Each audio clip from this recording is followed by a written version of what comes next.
This is Talking to My Thoughts. Let's get ready to rumble. Yes. Welcome, guys. It's a 1 year anniversary, man. Talking to My Thoughts. We're gonna get the horns playing in the background. Yeah. Yes, man. Obviously, hopefully you guys know who I am, but my name is Simon, aka SJ, for those who haven't been paying attention for some reason. And my name is Craig, also known as Mr. Positive. You lot best be paying attention, or you better go back on the episodes before you finish this one. That's it. Come on, man. We're good like 25 episodes deep right now. Come on, man. You should know. But yeah, this is our 1 year anniversary, guys. Craig, how you feeling? I'm feeling good about it, man. I didn't think I could do this. I didn't think I could do it, honestly. It's always a nice feeling to like create something and then look at it back 1 year and say that we're still doing it, which is really good. So it's mad, isn't it? It's mad. It must matter to us. Was you actually thinking that we'll get this far? To be honest, I know it's 1 year, but considering we've dabbled in a couple of things in the past, this is one of the ones that has definitely kept us going, man. I think the best thing for us, especially me as a perfectionist, was just not thinking about where was it gonna go. It was just doing each episode at a time, one at a time, and then we just kept going. We just never stopped from there. So I think it was just taking the step was the best thing, because we always projected, what is this going to become? What project is this going to do? And you know me, we always like to dabble between different ideas. This one, you was like, let's just start and let's just see how it goes. And then we did that. So yeah, I'm really happy for where we are. Yeah, I'm definitely happy. I'm actually surprised that obviously we've had to kind of spur each other on through the years. Or distractions naturally happen, but I think for us it's just a level of consistency, man. And I'm glad we've pushed through it. It's amazing. Like December last year, we did our first episode, and now we're here. Like, come on, man. I'm happy. It doesn't feel like a year, man. It feels like 2 or 3 years. It's for how crazy, things isn't have gone. it? Yeah, it's crazy, man. Putting in the work, but yeah, I just wanted to say, Craig, thank you so much for obviously giving your energy, giving your time, man. I know there's plenty of people that's been listening who have been helped by obviously some of the stuff that we've both been speaking about. And obviously it's just an opportunity just to say thank you to you for one, because obviously you had definitely a big contribution to that. But thank you to the listeners as well, man. Thank you to you guys for supporting and engaging with us and sending in your questions and your thoughts, and to all of our guests as well. Obviously we've got a big list of guests, but thank you to those guys for obviously taking the time to sit down and be honest and just have a conversation with us, man. So yeah, I appreciate that. No, for real. Definitely a thank you to you, because again, this is a place to be vulnerable, and this isn't something that is easily done. So basically you're trusting our platform to enter and be like, hey, I just want to say this is what my life looks like right now. We've gone from even we have Instagram lives, and that was a bit more honest as well, not so structured, and it's just a big deal. And also all of our guests who have come on and joined us, thank you for your vulnerability, because some of you guys, you sort of like, I don't know about all these questions, but then you stuck with it, and you even stuck with the kind of the structure we like, of it being a bit more serious, a bit more like straightforward, because usually we banter everything off. But you really just came in with like your walls down and said, yo, you know what, let's get real about it. So really thank you to everyone that's been a part of it. Yeah, man. And it's crazy. Do you think we picked the best year to start a podcast? 2020, there was so much going on, man. You know that already. How about a little reflection on the year so far? What was your kind of thoughts? Good points, bad points on what's been going on? You know what? I think the best way that's been keeping me going was not to see the bad points. I think we have so many things that you can pick out that was the bad points about 2020. And it's not necessarily that I'm being naive to it, but like focusing on the bad has never helped me get out of bed, has never helped me do anything more. So I think, you know what has this, I always look at what has 2020 allowed me to do more of that has benefited me or helped me grow. So I think this year has just been growth. If it's a good thing that happened, that's a good thing. You're grateful for it. And if a bad thing has happened and it's made me uncomfortable, then that means I appreciate the growth that came after that. So I class this year as the year of growth. It really was. So what about you? How did you feel about this year? This is why you're Mr. Positive, bro. This is why... No, I mean, I'm gonna be honest. It's been a difficult year for a lot of people, including myself. So yeah, it's hard to kind of say everything was good, and obviously you kind of try and take the opportunities in the negatives as best as you can, but it's difficult. It's difficult. I'm not gonna lie. this has been a very tricky year, and even when I start off the year, I like to start off on the right foot and kind of set myself some goals and ambitions and say, yeah, as you said, it's a opportunity to grow, to look forward, and there's setbacks, man. 2020 is definitely been a year of unfortunate setbacks for myself included and a lot of people. But I guess, as you said, it's something to learn from. It's definitely something to learn from. And fingers crossed, next year, 2021, will be a little bit better, and there won't be too many. It's not even excuses, but it's like, hopefully there's not as many hurdles that I have to overcome. It's challenges at the end of the day, but some people can only face so many challenges at once. And when it came to the whole Black Lives Matter, COVID, like people losing their jobs, it was mad. Yeah. I think the main thing I've been thinking about is just every single time something happens, like, when do we just get a break, yo? Just when do we get a break? And the break it could be minimal, like just having a good fit. Just having a good fit. I forgot about that. Just having Carnival a good fit. done. Carnival was done, all of that. Like, just have it for both of us that enjoy that. Can we just get one really, really good fit to just like relax? Because you know what? It's not. I think I like to say this to people that I may be Mr. Positive and I always choose to get back up and stuff like that. But there are days that I'm just like, you know what? Today I'm not doing nothing. I'm not doing the thing. So you know what? If you are feeling like down or weak or just like feel like giving up, you know what? Have that day, have that week or whatever. Because I had loads of those. I went from back injury. I couldn't walk properly for like 8 to 10 weeks. Job was lost straight away. Lockdown happened, all that. And I had my moments of just being completely down. So I think we always like to say that there's always two sides. What we try to put out in the world is saying, get back up. But you know what? The days that you just feel like kicking back and just saying, you know what, I'm done. Do that. Yeah, say I'm done. You know what, I'm done. I'm just waiting. Let me just wait for next year. I'm done. You can do that. Then there's gonna be a day you're gonna be like, all right, I'm done with being done. I'm gonna get back up and let me do so. So we've gone through that. Trust me, both of us have gone through it. Trust. Okay, so I got a question for you then. So if you could pick, just as a reflection for the year, not just, maybe it could be in relation to the podcast and our conversations as well, but what's been your biggest challenge and what's been your biggest positive to come out of the year? Biggest challenge. I think my biggest challenge was working for myself, actually. Like, we talk about it all the time. Like, hey, watch when I'm my own boss, watch when I'm managing my own money. Then when you actually get to have to do it, like, you wake up in the day and nobody tells you have to go to work or anything, and it's just you that works for your time, figuring out how to block out the distractions, how to manage your time correctly, how to wake up at the right time, how to know when to be on Instagram, there's so many variables involved with just actually working for yourself for the day. And the thing is, you keep thinking, I could just wake up at 10. Then there's certain things I actually realize, wow, it's actually good for you to wake up at 7 and 8. Like, it's not just how it works. Because I'm nocturnal. I'm usually work at night. There's a lot of disadvantages to doing that. So I think working for myself and still trying to have a life at the same time. Because I don't know, sometimes you go overboard, sometimes you're forgetting people, sometimes you forget about your own emotions or your own needs. So I really think that was my biggest challenge. Again, I say it because a lot of other things I've had a challenge and I've gotten through it and I've grown from it. But this one is constant. It never changes. It never gets any easier. You still have to do it every single day. And there's some days you just don't feel it. So yeah, I think that was my biggest challenge. I ain't gonna lie, I tried to call you a couple times. I couldn't get through. I was like, what's going on with Craig, boy? Craig's gone missing. Craig's ghosted on me. That was the biggest one. How about you, man? What's your biggest challenge? For this year, I have a couple of challenges. I'm not sure what my biggest challenge is, but definitely for me, a challenge was consistency.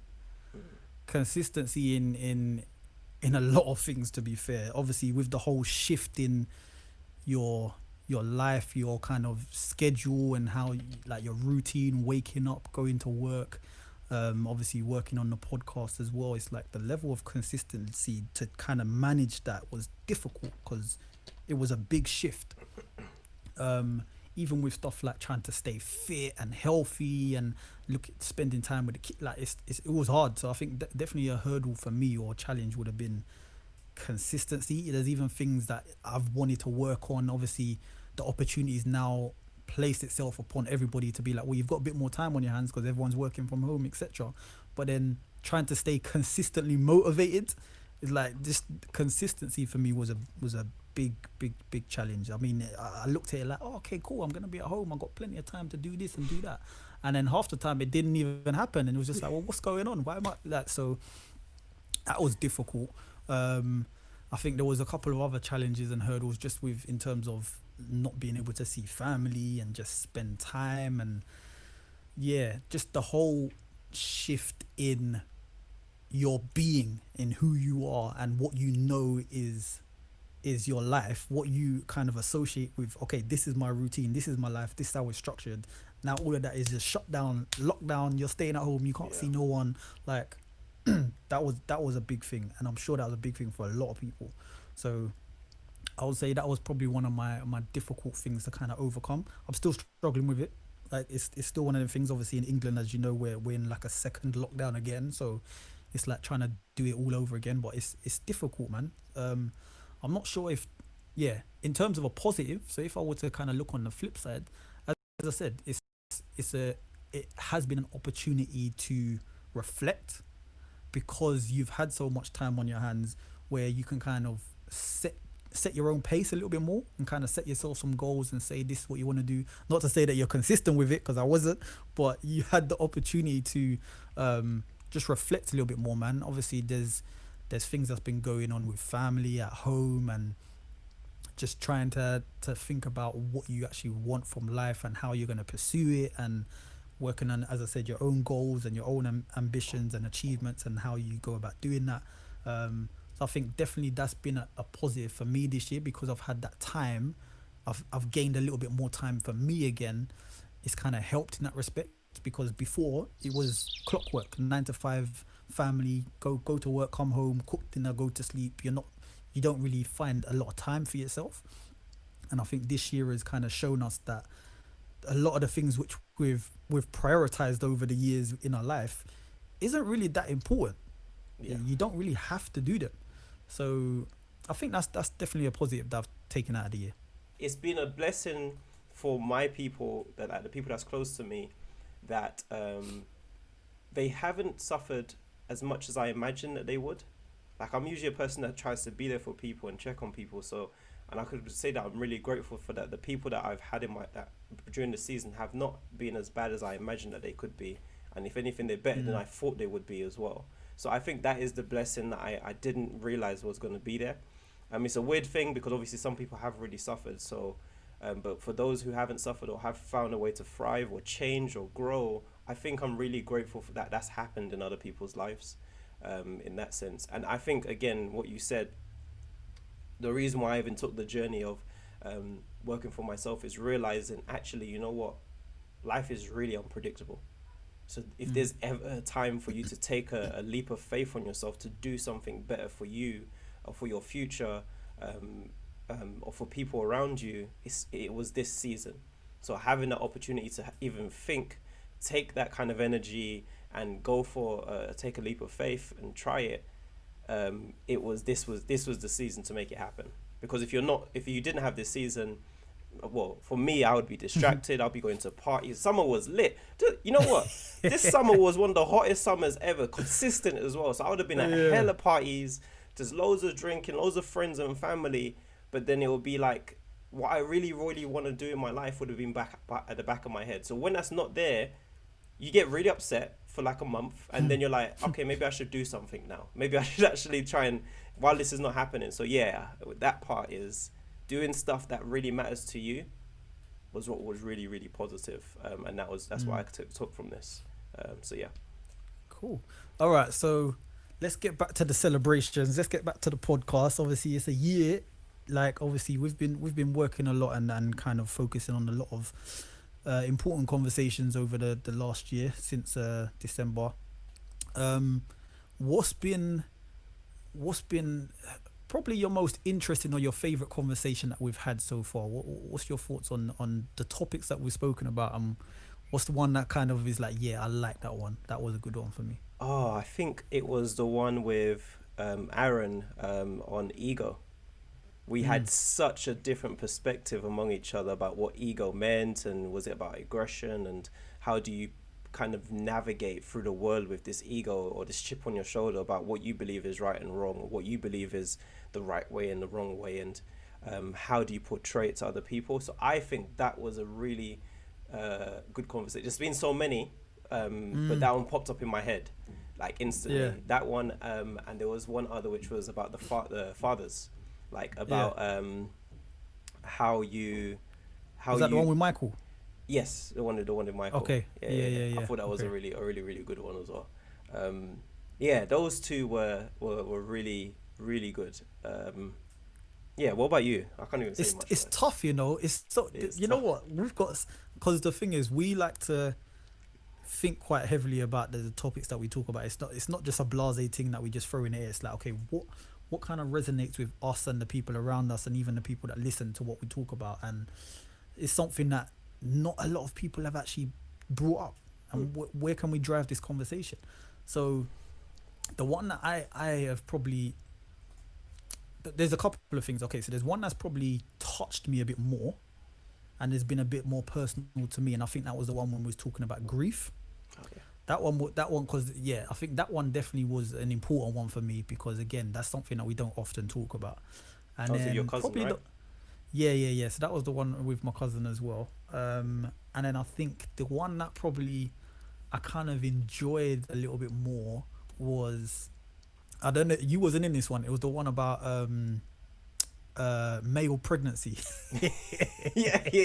You said that was a That was a powerful good one. That was a good one. So again, it's not the angle that we came with that is something that we don't often talk about. But it's like, okay, well, when there's pregnancy, there's definitely two people involved in that. Even though you think, okay, one person's carrying a baby, Yeah. what do we think about as the guys? What we get? And yeah, that was a nice conversation to have. So there's too many, man, but those two are the ones that stuck out for All me. right. So the really important question actually is, and something for you listeners as well, if you have been listening and following us on the journey, is how has the podcast changed you from the time before we started it to this year? How has it changed you, or changed your conversations with people?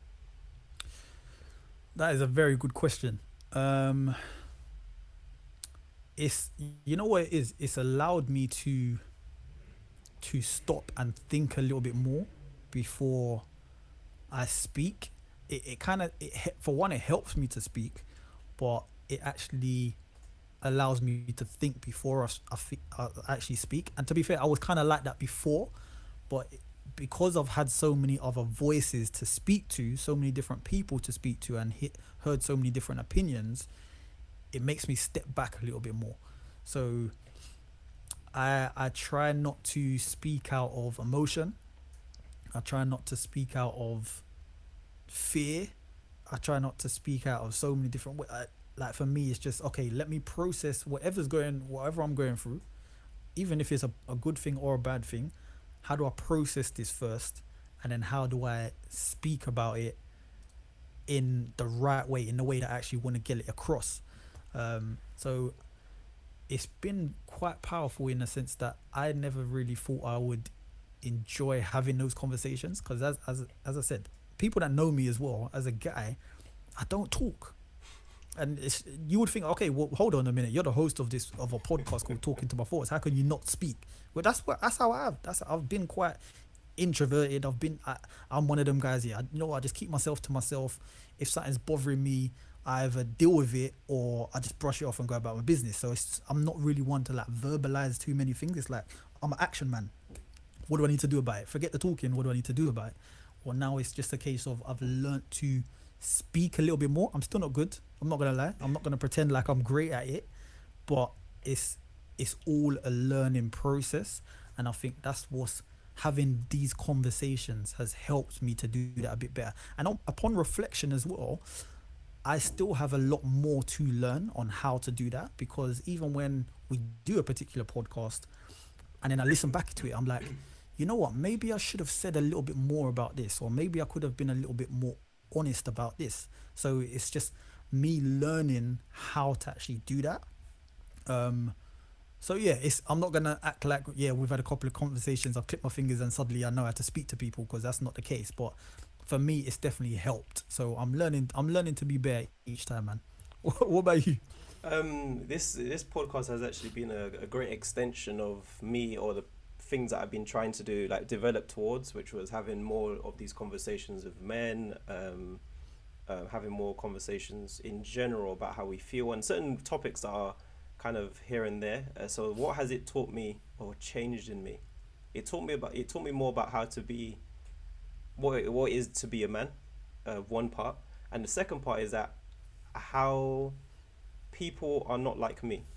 Like certain things, like being Mr. Positive, obviously you're thinking the best in people and you just know it's in them. And I still believe that everything is possible and it's in a person, but how easy it is to get that out of you, have the power to push along and to find a positive, or to see the silver lining, sometimes needs a bit of encouragement, or some people are just not in that same place, or their core beliefs is not necessarily there for a lot of different reasons. We've heard so many different stories about certain things that people have the way people think are very different. So it's actually allowed me to not assume a lot less about men and people in general, to realize that actually we are very different, and the best conversations are the ones where we meet the person where they are and say, hey, where are you at with your beliefs? Where are you with the things that the way you was brought up? And then we walk that way. How did it teach me about a man? We are very purpose driven. We are very, very purpose driven. We are very driven on like things that we believe are right and wrong. A lot of things are kind of logical sometimes as well, but are very purpose driven. The ones that had like a strong belief about what they knew or what they believed about themselves is what kind of pushed them towards some of the choices they made in their life. And then later on in the conversation, they realize, oh wait, 1 second, what I believed, maybe I could have believed something different, or something. Where did it come from? A lot of us traveled backwards into our family and how we were brought up and what we believe. And then all of a sudden, by the end of some of the conversations, we had a completely different mindset about how we see ourselves. And we're like, oh, so it was actually what I grew into. I understood myself better through other men, which is a crazy thing. I understood myself better through other men, realizing there are other ways to see a same situation where we all see it, because we have one topic, we say something and we all share our thoughts, and I'm like, wow, I never thought about that. So I think I learned more about myself and how to understand myself better, and also understand people better because of the podcasts. These conversations are really powerful, and sometimes when you're just in your own head, then all you're limited to is what is in your head. But when you get to hear other people and their voices and their perspectives about the same type of life and the same type of choices, you start to realize, oh, there was a different way, or there was a better way, or there was a way that would have maybe worked out in my favor, or something I just completely missed. So I really enjoyed it, coming out of the isolation in our head and expanding it. So vulnerability has been really, really powerful in the podcast. Yeah, that's why we do it, man. So obviously looking ahead now, hopefully we've got many more years to come, bro. Hopefully, man, we've got plenty of things to talk about. I mean, we get questions in all the time, we get comments in, we just off the top of our head, just through our experiences, it's like there's a lot that we can actually cover. And yeah, I'm just thankful that we've actually started this and it's growing, and we can help as many people as we can to open up and have these conversations. So definitely look out for us. Listen, make sure you lot stay in tune, man. We're coming next year, the year after that we're going to be about. So make sure you guys, obviously, as I said, stay updated with all of our content. We're going to be pushing stuff out as consistently as possible. But yeah, hopefully this is just the start of something great, man. So Craig, man, I'd just like to say thank you again. Thank you to the listeners. Thank you to everyone that's been supporting us, engaging with us, and yeah, man, let's keep this going, man. Talking to my thoughts. Let's go. Thank you, everybody. Thank you, Simon, as always. And let's talk more. Let's talk more, everybody. All right.